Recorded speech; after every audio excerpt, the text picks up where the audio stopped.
नमस्कार दोस्तों, स्वागत है आपका भक्ति मंत्र में। दोस्तों, बसंत पंचमी एक प्रमुख त्योहार है और बसंत पंचमी को श्री पंचमी और ज्ञान पंचमी भी कहा जाता है। यह त्योहार माघ के महीने में शुक्ल पक्ष की पंचमी के दिन मनाया जाता है।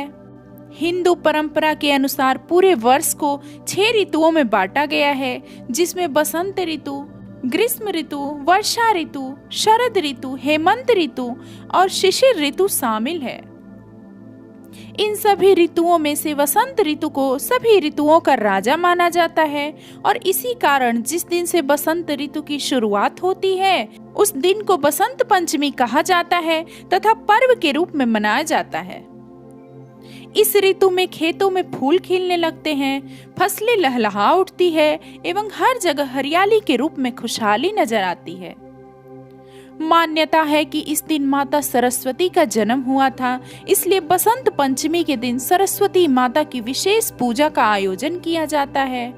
माँ सरस्वती को विद्या एवं बुद्धि की देवी माना जाता है। बसंत पंचमी के दिन माता सरस्वती से विद्या, बुद्धि, कला एवं ज्ञान का वरदान मांगा जाता है। इस दिन लोगों को पीले रंग के कपड़े पहनना चाहिए और पीले फूलों से देवी सरस्वती की पूजा करनी चाहिए। बसंत पंचमी के दिन लोग पतंग उड़ाते हैं और पीले पकवान बनाते हैं। पीले रंग को बसंत का प्रतीक माना जाता है। बसंत पंचमी के ऐतिहासिक महत्व को लेकर यह मान्यता है कि सृष्टि रचयिता भगवान ब्रह्मा जी ने जीवों और मनुष्यों की रचना की थी तथा ब्रह्मा जी जब सृष्टि की रचना करके उस संसार में देखा तो उन्हें चारों ओर सुनसान निर्जन ही दिखाई दिया। वातावरण बिल्कुल शांत लगा, जैसे किसी की वाणी ही ना हो।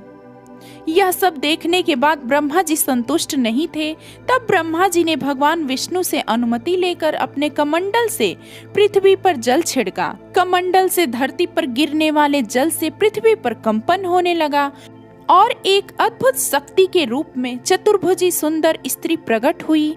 उस देवी के एक हाथ में वीणा और दूसरे हाथ वर मुद्रा में था, अन्य हाथ में पुस्तक और माला थी। ब्रह्मा जी ने उस देवी से वीणा बजाने का अनुरोध किया और देवी के वीणा बजाने से संसार के सभी जीव जंतुओं को वाणी प्राप्त हो गई। उसके बाद से देवी को सरस्वती कहा गया। उस देवी ने वाणी के साथ साथ विद्या और बुद्धि भी दी, इसलिए बसंत पंचमी के दिन घर में सरस्वती जी की विशेष पूजा की जाती है।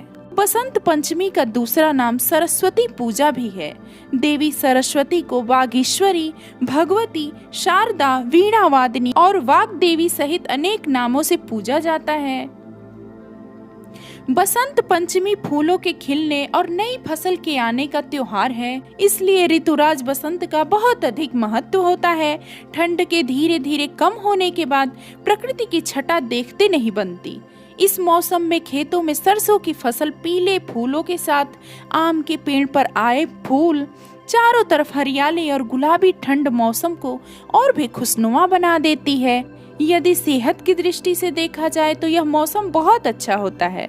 इंसानों के साथ साथ पशु पक्षियों में नई चेतना का संचार होता है। इस ऋतु को कामबाण के लिए भी अनुकूल माना जाता है।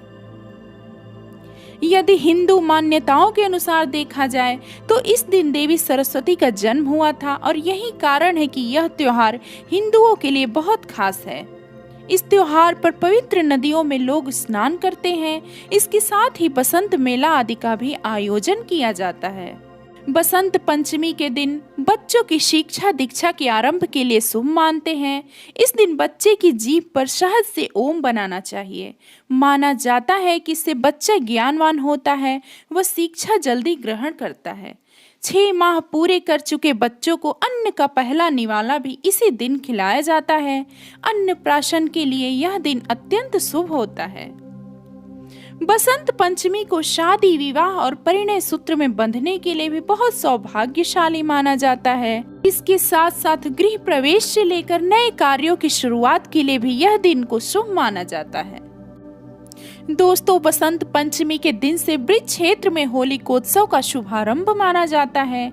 इस दिन से ही होलिका दहन के लिए चौराहों पर लकड़ी एकत्र करना शुरू हो जाता है।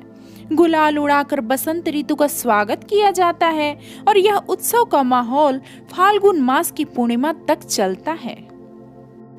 दोस्तों, आपको ये जानकारी कैसी लगी आप कमेंट करके जरूर बताएं। मिलते हैं अगले वीडियो में, तब तक के लिए नमस्कार।